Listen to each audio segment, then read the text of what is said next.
अयोध्यापति महाराज दशरथ के दरबार में यथोचित आसन पर गुरु वशिष्ठ, मंत्रीगण और दरबारीगण बैठे थे।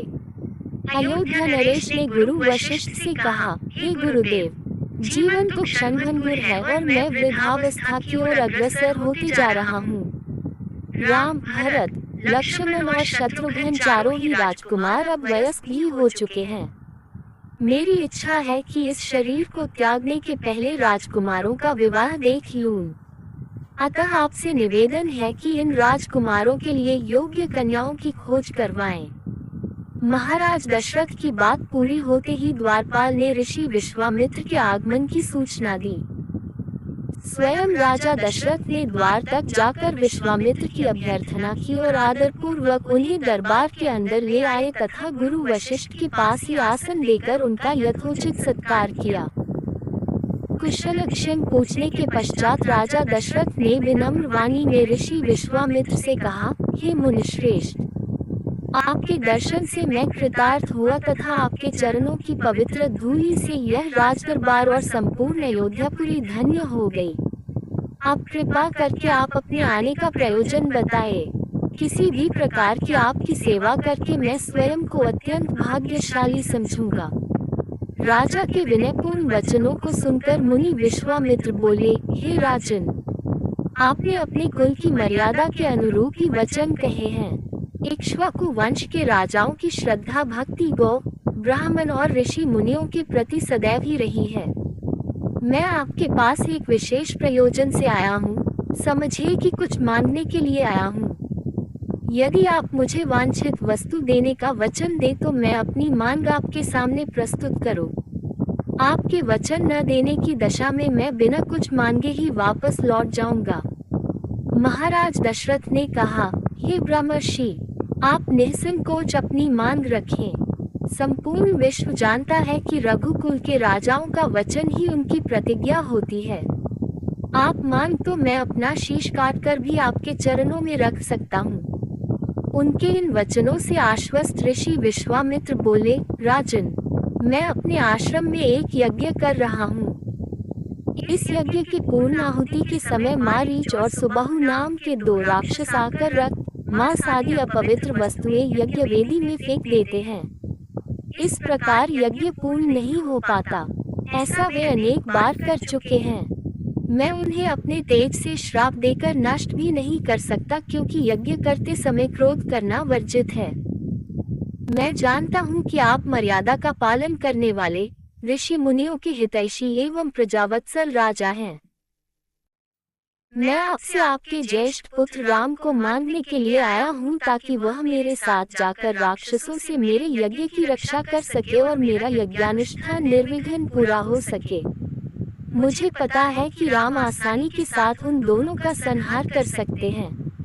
अतः केवल 10 दिनों के लिए राम को मुझे दे दीजिए। कार्य पूर्ण होते ही मैं उन्हें सकुशल आपके पास वापस पहुंचा दूंगा।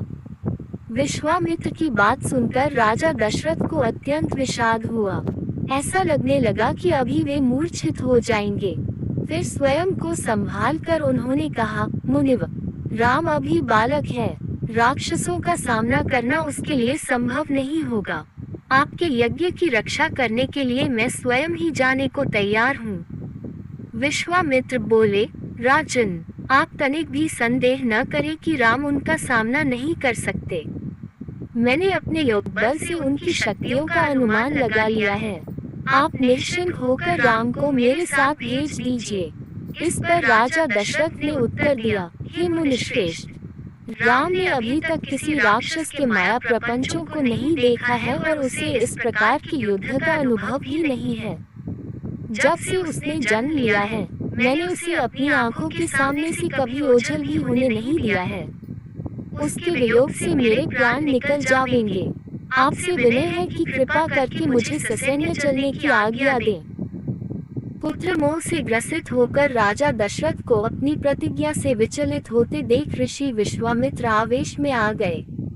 उन्होंने कहा, राजन, मैं नहीं जानता था कि रघुकुल में अब प्रतिज्ञा पालन करने की परंपरा समाप्त हो गई है। यदि जानता होता तो मैं कदापि नहीं आता। लो, मैं अब चला जाता हूँ। बात समाप्त होते होते उनका मुख क्रोध से लाल हो गया।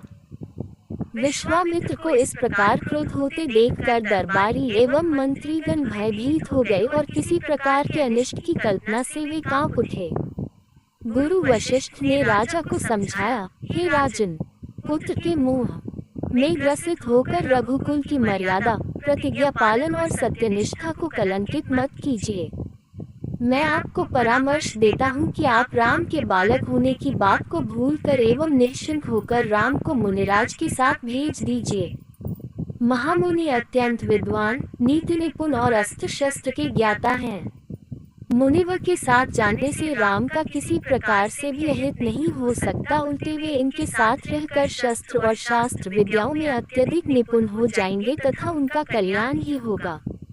गुरु वशिष्ठ के वचनों से आश्वस्त होकर राजा दशरथ ने राम को बुला भेजा। राम के साथ साथ लक्ष्मण भी वहां चले आए। राजा दशरथ ने राम को ऋषि विश्वामित्र के साथ जाने की आज्ञा दी। पिता की आज्ञा शिरोधार्य करके राम के मुनिवर के साथ जाने के लिए तैयार हो जाने पर लक्ष्मण ने भी ऋषि विश्वामित्र से साथ चलने के लिए प्रार्थना की और अपने पिता से भी राम के साथ जाने के लिए अनुमति मांगी। अनुमति मिल जाने पर राम और लक्ष्मण सभी गुरुजनों से आशीर्वाद लेकर ऋषि विश्वामित्र के साथ चल पड़े।